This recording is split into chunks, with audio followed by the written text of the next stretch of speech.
বলছি কি আজ আমি কি দিয়ে ভাত খাবো দেখা দেখি।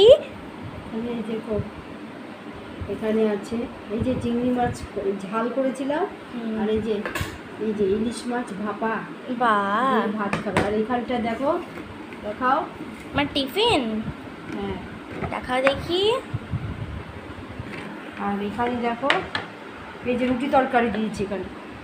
ও, এখানে তরকারি আছে, এখানে রুটি আছে, ঠিক আছে। ঠিক আছে। আচ্ছা, আর এখানে তোমাকে এই যে এখন আমি এটা দিয়ে মেখে দিচ্ছি। এখানে দেখো, ভাতটা মেখে দিই তোমাকে। তুমি তো একা একা খেতে পারো না, রোজ আমাকে খাইয়ে দিতে হয় স্কুলের টাইমে, তাই না? কবে বড় হবে তুমি, কবে বড় হবে কে জানে।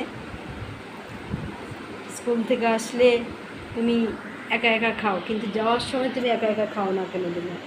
যাই হোক, টাটা বন্ধুরা, আমি স্কুলে যাবে তো ভাত খাইয়ে নিই, পরে আবার তোমাদের সাথে গল্প করবো। টাটা।